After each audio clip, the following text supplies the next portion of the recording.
Selamat siang teman-teman semua. Iya. Selamat siang Bapak. Iya.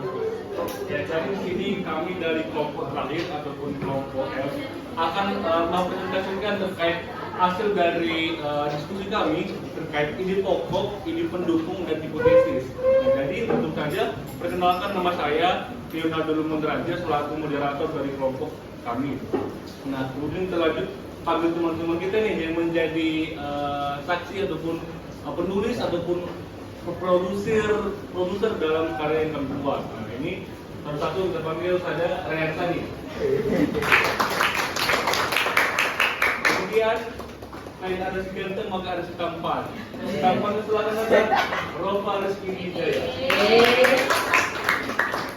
Nah, selanjutnya ini adalah editor kami, jadi dia yang mendukung segala proses dari pembuatan video kami maupun pembuatan tanpa kami, yaitu Alwi. Nah, selanjutnya tak lain dan tak bukan adalah pangsom kami. Silakan masuk Jackson, Kariga. Nah, jadi ya kami ini dilengkapi dengan satu orang member ya. Jadi member kami ini merupakan member yang sedikit melihat informasi dari kelompok lainnya. Rekan-rekan Fadli.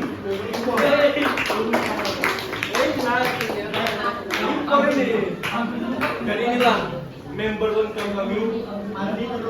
Semuanya laki-laki, tidak ada perempuan karena kami bisa berkarya tanpa perempuan. Oke. Merdeka. Nah, dari langsung saja nih, langsung saja menunjukkan bagaimana karya kami yang kami ciptakan sendiri.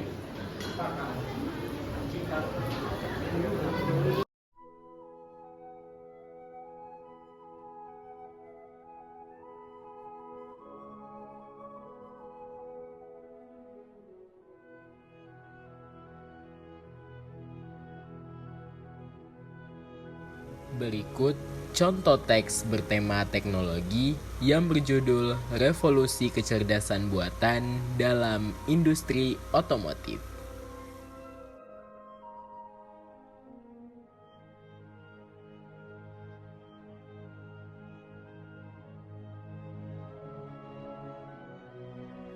Dari teks sebelumnya, kita dapat menemukan ide pokok dan ide pendukung. Contoh ide pokok pada teks tersebut ialah penggunaan kecerdasan buatan atau AI dalam mobil telah membawa revolusi besar dalam industri otomotif dengan menghadirkan fitur-fitur canggih seperti sistem navigasi pintar, pengenalan suara, dan kemampuan mengemudi otonom. Selanjutnya, ada pun contoh ide pendukung pada teks sebelumnya, yaitu dengan perkembangan yang terus berlanjut, penerapan AI dalam mobil tidak hanya meningkatkan efisiensi, tetapi juga mendukung terciptanya transportasi yang lebih ramah lingkungan. Setelah kita menyelisih ide pokok dan ide pendukung pada teks sebelumnya, kita harus mengetahui apa sih maksud dari ide pokok dan ide pendukung. Apa sih pengertian ide pokok?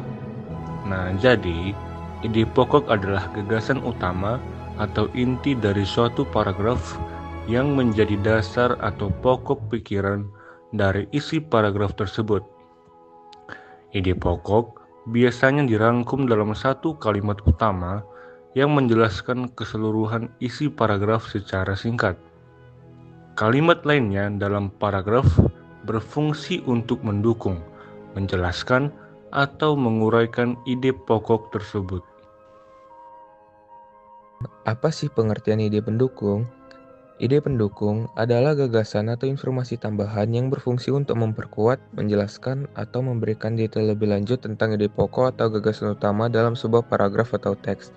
Ide pendukung biasanya berupa data, fakta, contoh, alasan, atau penjelasan lain yang membantu pembaca memahami ide pokok secara lebih mendalam. Apa sih pengertian hipotesis? Hipotesis atau anggapan dasar adalah jawaban sementara terhadap masalah yang masih bersifat praduga karena masih harus dibuktikan kebenarannya. Dugaan jawaban tersebut merupakan kebenaran yang sifatnya sementara yang akan diuji kebenarannya dengan data yang dikumpulkan melalui penelitian. Berikut salah satu contoh teknologi AI, yaitu mobil otonom. Mobil otonom dan kendaraan darat tanpa awak adalah sebuah kendaraan yang dapat menjelajahi lingkungannya dan bergerak tanpa penggerakan dari manusia. Mobil-mobil otonom memakai berbagai teknik dan mendeteksi hal-hal di sekitarnya seperti radar, sinar laser, GPS, odometri, dan penglihatan komputer.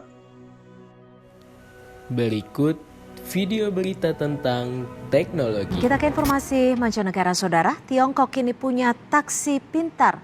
Taksi tanpa pengemudi ini memberikan jaminan keselamatan lalu lintas, kemudahan dan ekonomis untuk para penggunanya. Tidak ada seorang pun di belakang kemudi, tetapi taksi ini tahu persis kemana arah tujuannya. Ini adalah Apollo Robotaxi yang diproduksi perusahaan teknologi raksasa asal Tiongkok Baidu yang sebelumnya dikenal sebagai operator mesin pencari. Apollo Robotaxi mengangkut pelanggan di sekitar kota Beijing tanpa pengemudi. Baidu menerima lisensi pertama di Tiongkok pada bulan April lalu untuk mengoperasikan taksi tanpa pengemudi. Baidu mengklaim kendaraan otonomnya ini dapat membuat mengemudi lebih murah, mudah, dan aman. 车辆可以自行的不依赖人类去在路上运行的时候呢，它能实现诸多层面的社会价值。我们说底层的社会意义在于可以通过机器人的规范操作、理性操作和不存在疲劳驾驶的特点，能从而大幅减少人类驾驶员目前因为人类操作不当导致的恶性事故，就是这样的一个我说重大的亡人事故。 Salah satu pengguna layanan Apollo Robotaxi mengatakan, moda transportasi robot ini terasa lebih aman dibandingkan dengan pengemudi taksi manusia. 首先，它不会就是人为的去一些那种违章呀，这些是不存在的。识别那种障碍物方面，也是我觉得识别障碍物还是挺清晰的，就是很敏感。有一些很小的，比如说咱们人有时候关注不到的一些物体，它也能识别。 就采取一些刹车什么的。 Selanjutnya, contoh teknologi AI yang dapat membantu pekerjaan manusia. Asisten virtual seperti Siri, Google Assistant, atau Alexa, mereka bisa membantu kita mencari informasi, mengatur jadwal, bahkan mengontrol perangkat rumah hanya dengan perintah suara. Penerjemah bahasa, aplikasi seperti Google Translate bisa menerjemahkan teks atau suara dari satu bahasa ke bahasa lain secara real time. Ini sangat berguna untuk berkomunikasi dengan orang-orang dari berbagai negara. Chatbot, program komputer yang dirancang untuk meniru percakapan manusia. Chatbot sering digunakan untuk layanan pelanggan, memberikan informasi produk, atau menjawab pertanyaan umum. Baiklah Bapak dan teman-teman sekalian, terima kasih atas atensinya dan perhatiannya kepada kami. Mohon maaf kalau ada kesalahan dalam penyampaian video kami. Sekian dan terima kasih.